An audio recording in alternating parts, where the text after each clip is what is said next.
All right. Listen, it is that time again, fellas. We are in the barbershop.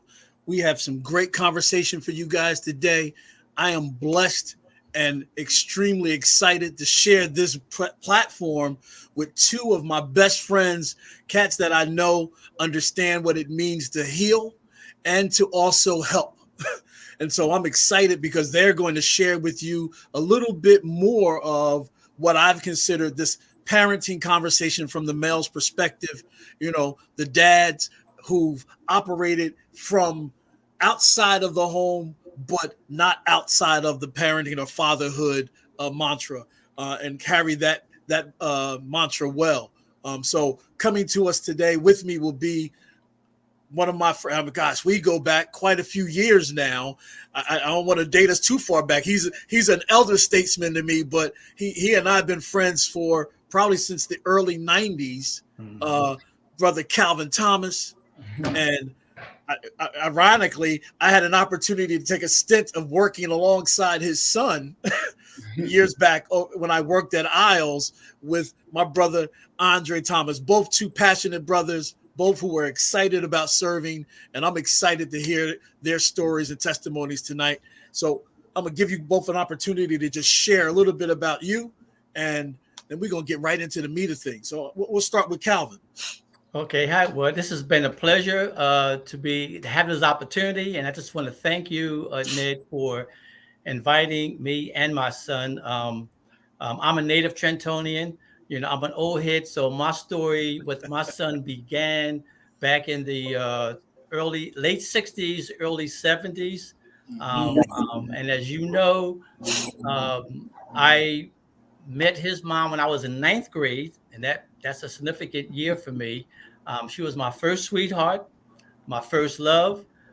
We were young and emotional, and dated through high school, and subsequently, or consequently, she became pregnant while we were in the 11th grade.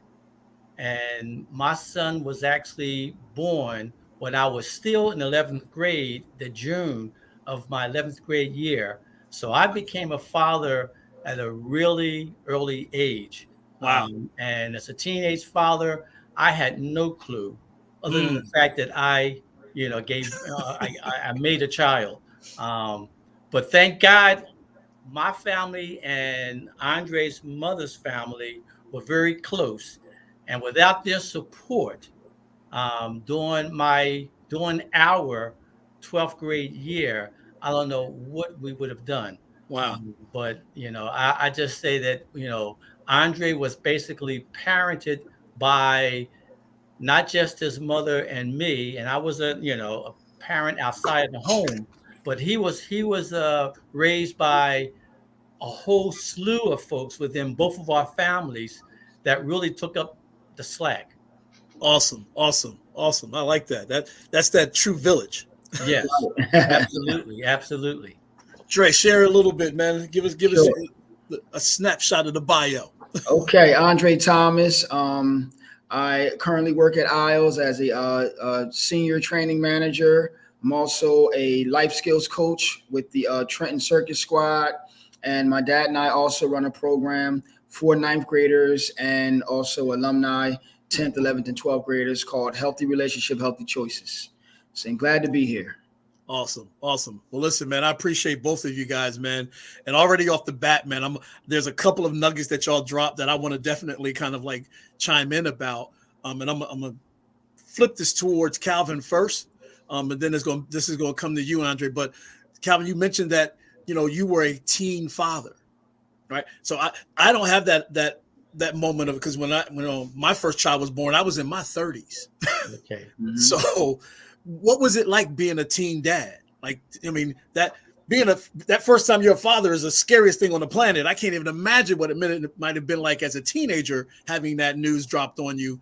Share a little bit about what it was being a teen father. Well, we're going back 52 years.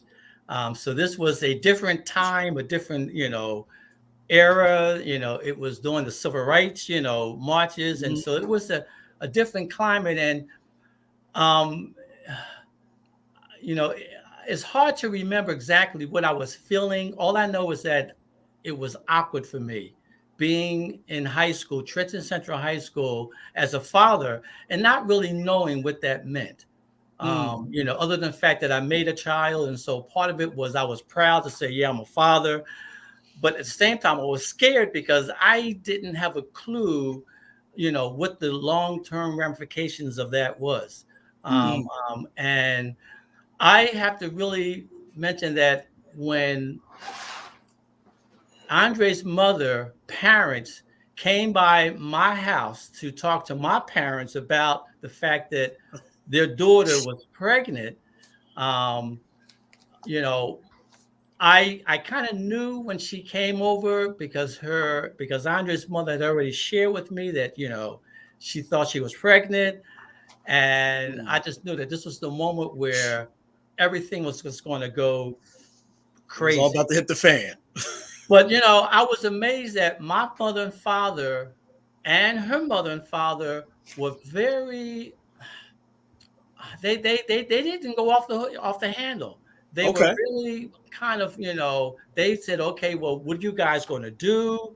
My father took me aside and says, well, now you got this responsibility. So he kind of gave me this conversation as a man to man. And I was floored by that because I thought that I was going to get on punishment. I thought I was going to get a beating. I thought I was going to, but it was totally opposite of what I thought was going to happen. And because of their response, it made that experience a lot more manageable. And it wasn't as burdensome because we had their support. I had my That's mom good. and dad's support. I used to fear Andre's mother's father because he was kind of big and tall, and I used to always fear him, even though he was always nice to me. So I think the first thing that I thought about was like, oh, I got to face this guy. And You coming to he get me? treated me, he Yeah. treated me like a son. Nice. And so, because of that, it wasn't that traumatic, oh my God, you've shamed us, you've embarrassed us. And so I would say because of how it began, it made the journey through parenthood a lot easier. Right. Wow. Wow. So thank you. So that leads me to another question for you, Calvin. Given the fact that that was the introduction for you into parenting, into fatherhood, how did that influence or impact your ability to do the parenting piece? Well, I had to learn as I went. First of Mhm. all, I never, I was an outside of the house parent, still living at home, and she was still living at home. Right. After I graduated from high school, my father wanted me to work because I had to support this child, my son Andre, and so I was already working after school anyway, during high school. So I just transitioned from part time to full time work, Wow. but a year after I got out of high school, it was during the end of the Vietnam War. It wasn't over, but it was towards the end, and they were still drafting. And my lottery number for the draft came up, and so I didn't want to go into the Army infantry to go to Vietnam to fight. So I ended up joining the Navy, which was something my father did when he was a Okay. teenager. So I joined the Navy to kind of avoid going into the Army, knowing I was going to get drafted. So it wasn't a choice, but it was something that I Gave, had to gave you an do. alternative. It was an alternative. And so Andre's first 5 years, um, I was stationed in Virginia, Norfolk, Virginia, going on multiple deployments overseas, 6 months at a time. And so I did not really have the opportunity to spend that bonding time with Andre that I wish I could have. And so that played a big part on, our relationship as when I finally did have that opportunity. And I always told Andre that when my 4 years in the Navy was up, and I had an opportunity to re-enlist. I told my commanding officer that I would only re-enlist if they could station me in Trenton. And they found a It's way huge. to get me assigned to the Philadelphia Recruiting District. And I was assigned to the Trenton Navy Recruiting Office on East State and Carroll Street, the same place that I enlisted. And so I then had the opportunity now living in Trenton, working in Trenton in the Navy in uniform to really connect to Andre. Wow. We probably spent more time together during those years. He was about 6 years old now. Mm-hmm. Then we spent the first 6 years, and Wow. only because of my family helping to raise him in my absence when I wasn't in town. It was still this sense of bond that we had. So I have to really thank my family for developing that bond with Andre in my In absence. your absence. That was like that extension of Wow. me, so that when I was finally there in prison, Right. it had There a was a great foundation start. to build off of. Mm-hmm. That is great. Dre, share a little bit about what that transition for you meant. Like, I mean, I know you were young back then, Right. but to Well, have dad now back in your well, visible. I still got great memories of my dad. I can remember, as he was talking, I can remember him riding around with me, and he kept looking at me. I still remember that he kept looking at me, and he was like a proud dad, like, I made that. That's my little man. I can remember those moments. I can remember when he was my baseball coach. I can remember going over his house, spending weekends with him, and at the end of the football games, we would watch 60 Minutes before he took me home. So those memories are still very vivid. And even when I watch 60 Minutes today, it's a little nostalgic for me because he was present in my life, even though he didn't live with me, he was still present. And, and I was real prideful of my dad, so yeah, I remember having a real good childhood. Awesome. So I know you and I and Cal, we've talked a little bit prior to today, which is, and I'll be honest, it's not the norm for how we operate on the barbershop, but it was really good for me because it gave me an opportunity to kind of get some insight to know how to talk to you guys today. And so I was thankful for yesterday's conversation. And one of the things that you shared with me, or both of you shared with me yesterday, and I'm going to steal this because I was blown away by Calvin sent me a picture of you guys when he coached you at West End Little League. And so I was like, because I'm a Trentonian, I'm looking at that photo and remember those images in the background of what West End Little League looked like back then. What was that experience like? Because I mean, I know that in that there was some dynamics that were added to that, which aren't the norm. Like your dad was your coach, but there were also some other folks who were part of that coaching process, and there were some relationships that grew stronger from that, I believe. Yeah, well, I think in that photo was not only I was his coach, but his stepdad was also the assistant coach. That's right. And his mother and I, because we were teenage parents, trying to figure out how to manage, we were always friends. Even though we fell out of love because we were teenagers anyway, it was teenage love. So as we, start to mature, we fell out of love, but we were always friends. And so we always had this co-parenting ability because, we were always friends. So when she finally got married, to Andre's stepdad, it was just like an extension of, okay, now there's another person that he could talk to. And so I never really felt insecure to where even if he would have called his stepdad dad, that would not have bothered me because I know that I was his dad. So when his stepdad offered to assistant, coach on the team, I said, no problem. So his mom would come to the games. And so, we had his mom in the stands, his stepdad and his dad coaching him. And, I think, for me, wow, it was just so mature. I can't describe it, but it was so mature because I never really felt insecure about, trying to compete. against him as him being the stepdad, because I knew that Andre knew his family, he knew my family, he knew me, and so I just think that really was probably the best that we could have done for Andre, to kind of model that we all love you, and there is no conflicts here. There's no conflicts at all. So I don't think Andre ever saw me argue with his mother. Right. Never. And I never ever talked bad about her, to Andre, and I don't believe that she ever talked bad about me.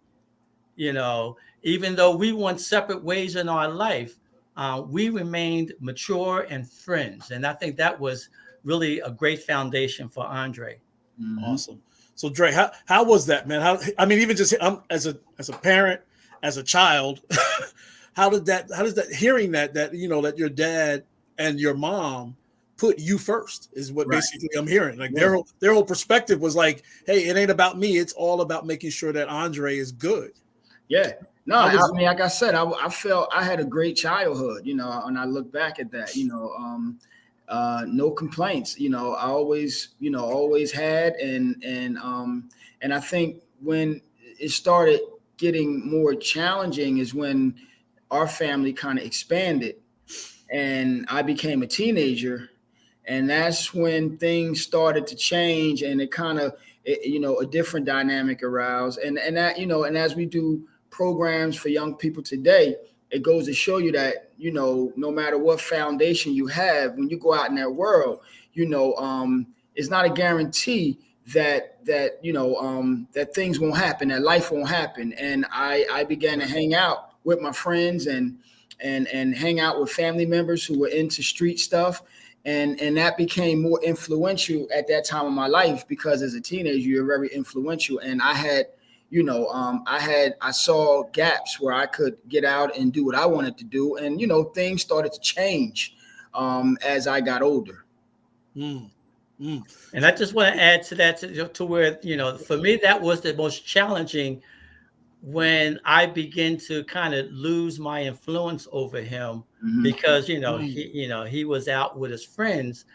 And in those moments, I used to always sit back and reflect on what I could have done differently, and I started to really now think that, if I would have married his mom and been in the home, and been there for him when he was younger, that might have made a difference. And so I was trying to figure out, like, why would he go and do some things that he he shouldn't be doing. And so that was for me the guilt years. I felt like beat yourself up here, right? I could have done different things differently. I could have been there for him. But I can say that, and Andre can probably talk more about that. I never put pressure on him, or made him feel like he was a bad child, And so when he got on his mom's nerves, she would always go, okay, she would call and says, you need to talk to your son. Talk to him. And so I would pick him up, we would ride around, and I give him the, the father talk, and he would listen, but it was always from this perspective of, let me give you something that you can use, if not now, later. Right. And so it wasn't trying to make him, I wasn't trying to belittle him. It was really trying to talk to him, in a way where, he might listen, but at least, I'm not going to make him not want to talk to me. Right. That's important. That is huge. That is huge. So, Dre, let me ask this. I'm going to do a follow-up to what you were sharing, man. And Calvin, thank you for sharing that part. In that time where those teen years, right? And I mean, and as we're doing this dialogue, what pops into my mind is, there's probably some young brother, some parent, some dad who's on this line right now, listening and saying, that's the world I'm in right now. Right. Or the space I'm in today. What, just so that we can have some perspective, and then we can talk about some resolution. Right.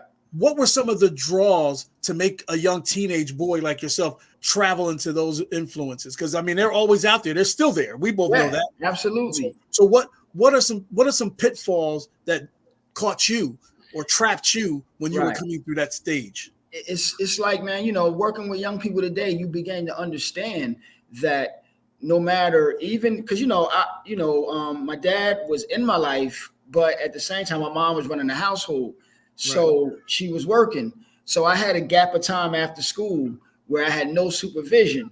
And, you know, it's just, I was in that stage in my life where your friends become more important, you know, and as I look at teenage development, that's just a natural thing. And if you're in an environment where things are normalized, like, you know, selling drugs or doing drugs, it is normalized, you're going to experiment and you're going to try to fit in to that world. And then as a, you know, your young mind, you embrace things that has long-term consequences. And at the moment, you don't understand the consequence of it.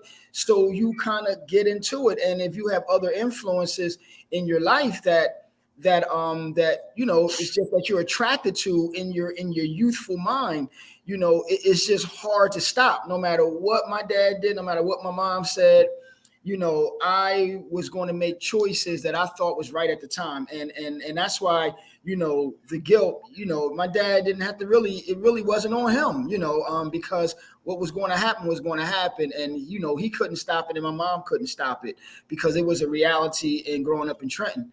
And, you know, so I just think that it was a normal transgression and, you know, but at the same time, as I started to hit these pitfalls, you know, the things that were seeds that were planted, you know, those experiences I had were still very, you know, vivid in my life. And I would reference to those things. And I realized that I had a foundation that some of my peers may not have had. That's powerful. That's powerful. So creating that foundation for our young brothers is important. It's and important. We all know that as parents. Teach no matter what. Teach no matter what. There's always a teaching moment every day.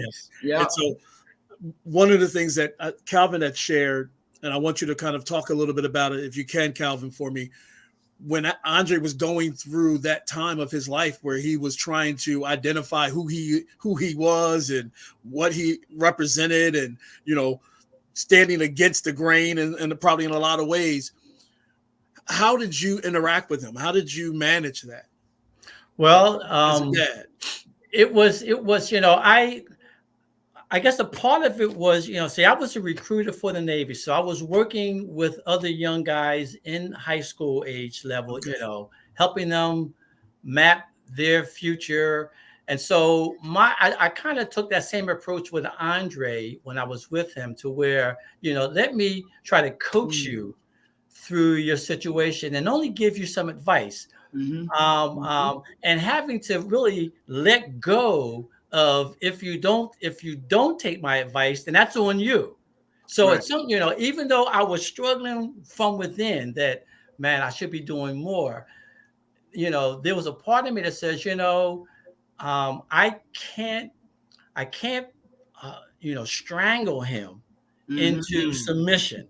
I just kind of have to kind of give him some guidance and accept the fact that he may fail. Right. You know, he may fail and live with that. So I think that for me, it was looking more long-term to where if I can just continue to coach him and guide him and let him fail and then say, okay, so, well, you know, you are where you are. Why do you think you are where you are? Right. You know, what could you do differently? So it was more of a coaching him. And at the time, he wasn't coachable because he already had his own mindset. Right. But when he became coachable, you know, I mean, it was like the best relationship, you know, because now like I have a player that's willing to, you know, that wants to be coached. He's actually asking me good questions. And he's actually, you know, he's curious about some things. Right. And I can tell you those moments, you know, in his development where we connected. Yeah. That's huge. Yeah. Go ahead, Dre. You're about to say something. Because I had to, you know, eventually, because my dad was sort of, I always call him the patient farmer. and because I was that hard bamboo seed that he constantly just watered. He didn't pressure. You're like a farmer. You're not going to go in the ground and see what's happening with that seed. Like, why you're not producing? You just got to keep watering the seed. And sort of, you mentioned coaching. And Ned, from sports, that's the burden of the coach, because you can only try to engage the players, with your experience and your roadmap. But at the end of the day, you can't go out in the court and play for them. And like my dad, he couldn't live my life for me. All he could do was coach and hope that eventually I would get it. And because he coached, his style of coaching really paid off, because eventually when I got into real trouble, and if you're in those streets, eventually you're going to hit that brick wall, and then now he had my attention, because all of those things, all those seeds he planted began to take root. And I began to start having a vision for myself. And that's when I really started to lean on him. And he fed me when I was ready to eat. And we still got letters. I still have the letters that I used to write, and he kept them and gave them to me. And you could look at the letters. You could see a progression when I was in prison. When I was mindset, you could see the progression, the maturity. But it happened in my time. So I want to tell all the dads, like, it happens in the time of the youth. You can't force behavior. You can't, all you got to do is be who you are, be an example. And every now and then, throw out the olive branch, check in and try to coach, but give them space to make decisions. And eventually, God willing, those seeds will take root, and then you can begin to now coach on another level. Because I tell you, my best coaching for Andre was when he was in prison, because he was then at the point of his life when he was ready to listen. He wanted to learn. I fed him books, and I visit him every week, and we would sit and talk.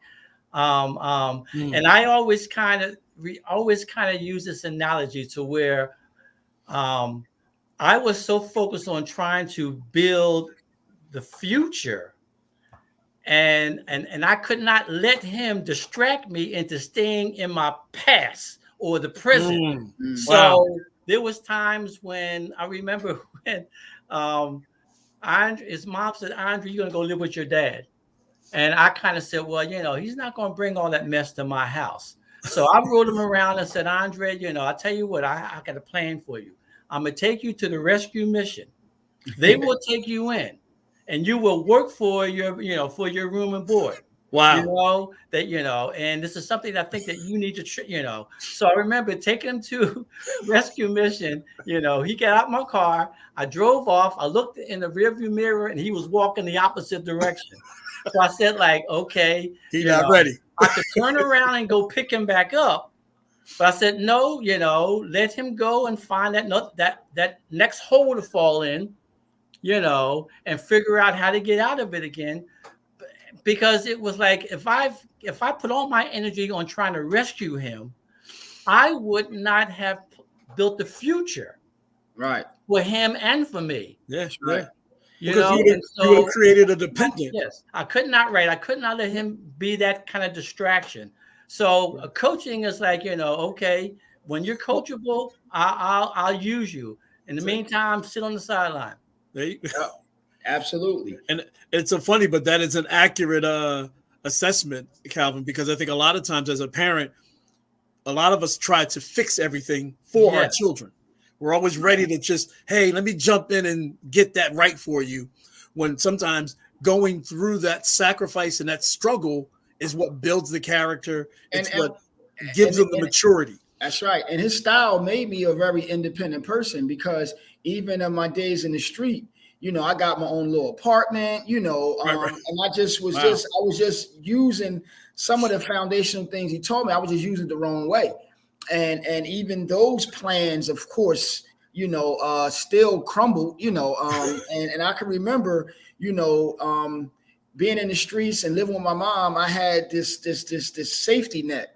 But the minute, my mom put me out and I got an apartment, I always tell the story to the youth when I'm teaching. It's like, that's when the game for me changed. It became very stressful. it was no longer just fun. It became a life choice that I had to live with. Had to do. It wasn't always fun. It may look like fun on the outside, but on the inside, it was always struggling and things pulling at me. And it leads you down a lot of dark roads because you're dealing with the stress that people don't know you're dealing with. And the grind changes. The grind changes. It changed, and it was just like, man, this is really not as glamorous as I thought it would be. I ran into all sorts of pitfalls, but my dad let me fall so that he realized that, okay, you're going to put your emphasis on the street. Let me see if the streets can hold you down. And of course it didn't. So that had to happen though, in order for me to realize my future. I had to fail at the streets in order to achieve what I have today. And he let me fail in the streets. And I think that was the best thing he could have did for me, was let me fail in those streets so that when I finally hit rock bottom, it was like, okay, now there's no way but up. And I had to have that experience. And sometimes you can't rob people of that experience, because then you become an enabler, and then they'll get a sense of entitlement, and that sense of entitlement becomes a thief of hard work. But my dad kind of forced me to figure it out, and that made me a very independent adult. Yeah, and I tell you, he was so independent when he got out of prison. He was 27, right, Andre? You're 27? 28. 28. And for the first time, he lived with me. I mean, he actually lived with me, because when he came out of prison, I told his mom he's going to stay with me, and she said, "Oh yeah, he's definitely going to stay with you, because And so he moved in with me, and I'm ex-military, retired Navy, so I had my ways. I says, okay, your structure. Here's the structure, and because he had this prison background, he already had some structure as well. He had some disciplines. So we actually, it was the most pleasant experience living with him, because we had the same disciplines. We were both neat freaks. We were both, we both put things back in order. We both had schedules that we adhered to. So it was like a well-oiled machine, him and I, and we also enjoyed the same TV shows. Mm-hmm. So it was so pleasant for me that 90 days into this relationship, he comes to me and says, "Dad, I'm thinking about getting my own apartment." And I was like, "No, you can't. Please leave me." It's like, where you going? Yeah, where you gonna go? And I said, "Wow, I don't want him to leave." Years ago, I didn't want him to come into my house. Right. Because of all the stuff he was doing. And now I'm like, wow. But that's when I knew he had transformed. Right. He had transformed because it was like living with, it was like living with me. Right. Yeah. Well, he was you. He was me. And that was an extension of you. Yeah.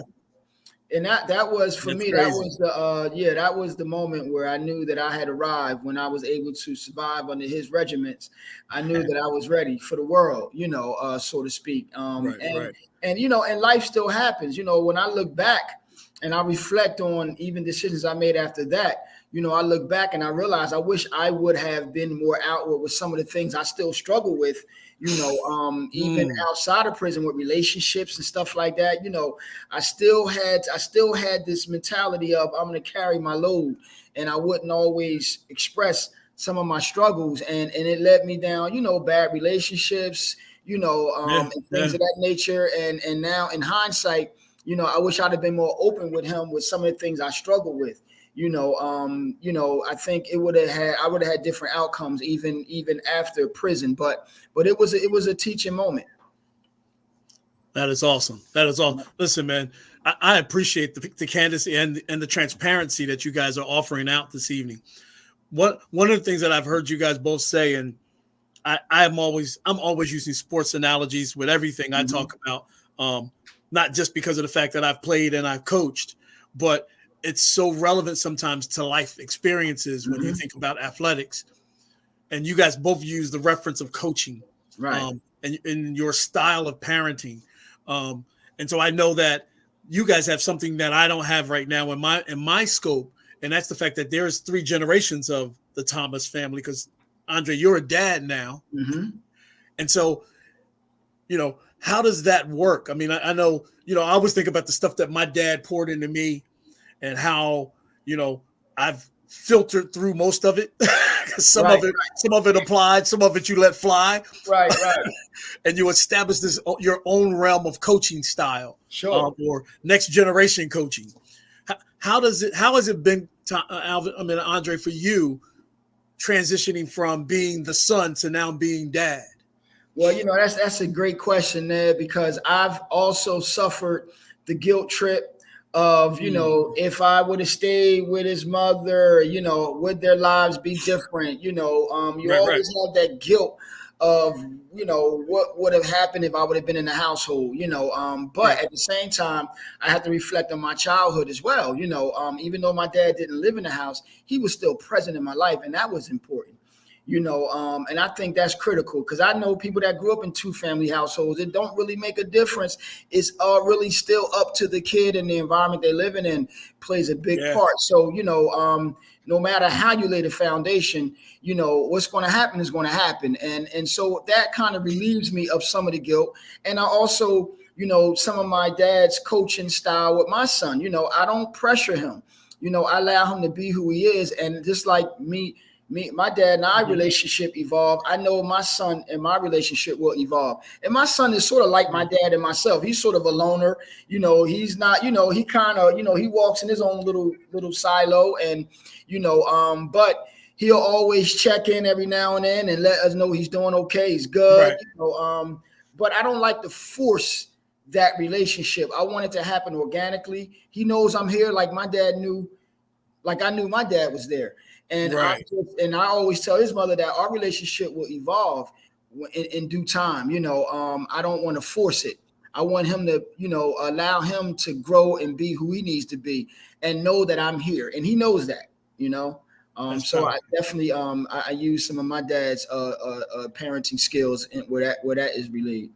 And prior to the pandemic in 2020, right before March 2020, we were actually meeting on a regular basis, Andre, Andre Jr. and I, for breakfast or lunch in Burlington, to talk about, I was trying to help him begin to map out his future. This is my grandson. Okay. Because he was thinking about going into the Air Force, but I was really, helping him understand how to manage money, And so it was really a chance for me to help him understand that, okay, you're at this year of earning, it's not so much how much you earn, it's how you manage what you earn.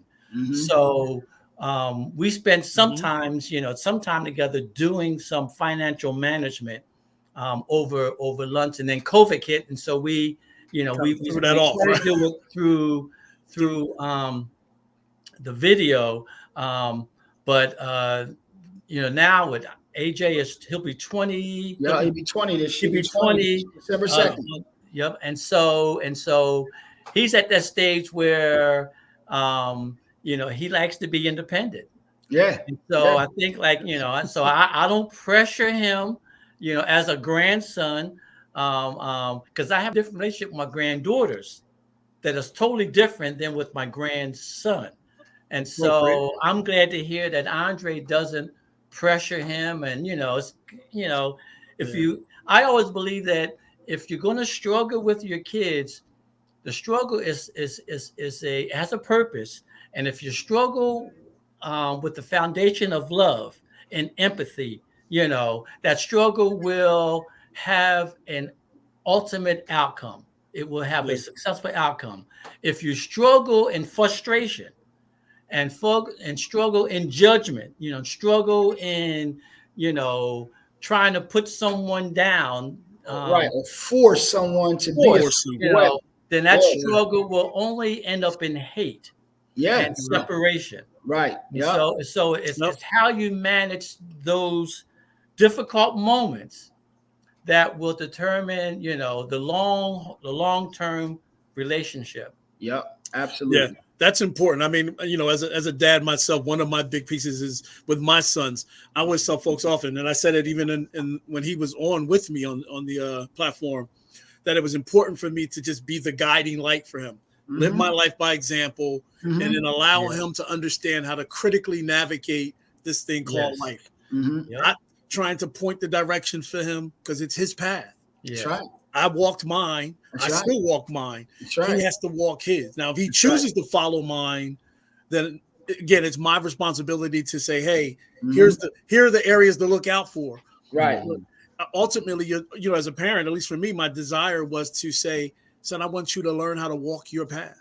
You know, Yeah. blaze your Yeah. own way, and then understand that this is, you know, what you need to do and how you need to do, in the sense of processing and assessing where you are and where you need to go. Mhm. And I think when we do that as a parent, particularly as dads, that helps more than we could ever imagine, because Yes, we're absolutely. basically giving them the tools Yeah. Yes. to complete a task, as opposed to just saying to them, go do the task and not show them how to use the tools. That's right.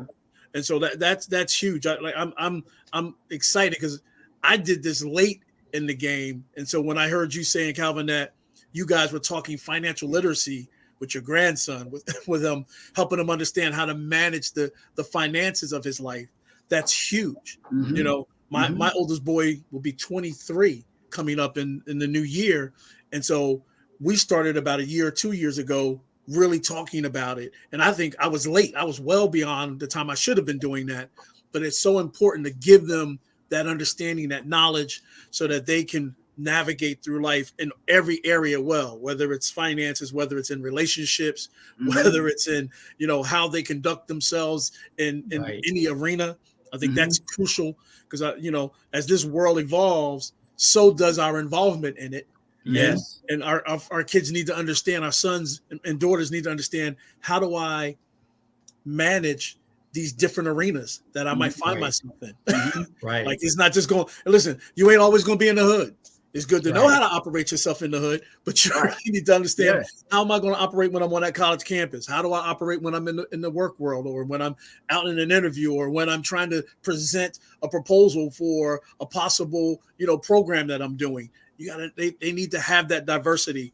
And I think that's really big for us as parents, to be able to help them understand that. And my message to fathers or parents, you know, with kids, is that the more that you have these kind of conversations with your child, the better off they're going to be in the long run.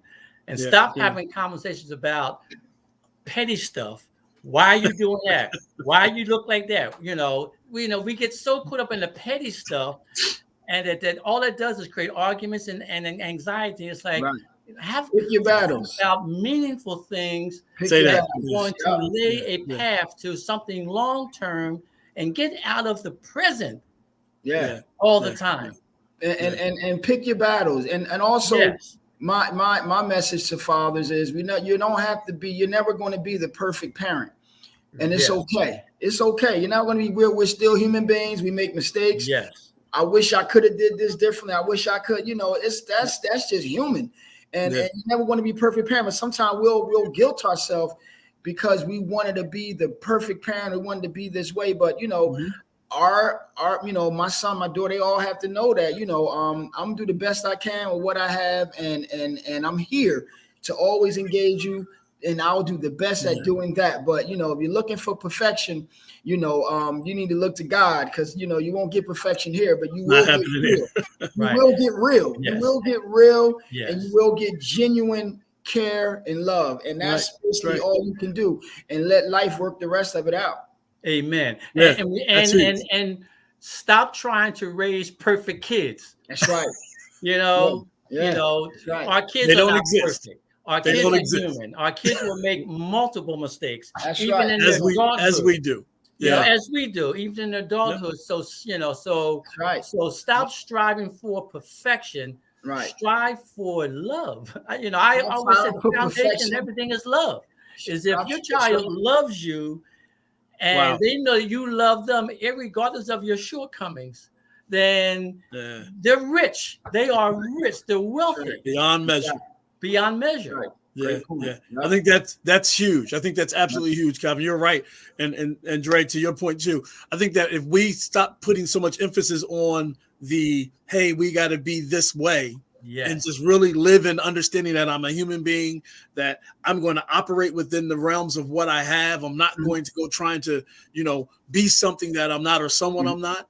That helps our children more than anything. And allowing them to see our failures helps them grow. Because, if I see the mistake as a youth, then I know not to follow that path or fall down that same trap. Absolutely. I'm not going to fall down the same rabbit hole my dad fell down if it was explained to me that it existed. That's right. It only happens when, when I think about this, and one of my big pieces, and I have this conversation with my sons often, is we're looking to destroy the generational curses that dwell in our family. And I had to say to them, I said, dude, in order for that to happen, I got to be transparent and explain and express to you every area that I fall short in, that I struggle in, my successes and my failures, so that you're able to navigate that differently. You know what I mean? Because the things that I might have struggled in or failed in doesn't necessarily mean you have to struggle or fail in those things if you know that they exist. And, it only happens when, as some men do, we hide our stuff. We pretend that it doesn't happen, or we got this, we wearing our Superman, uniform under our clothes, and we're like, oh no, nothing happened. I'm dad. And real talk, your sons are looking at you like, no, my dad can do anything.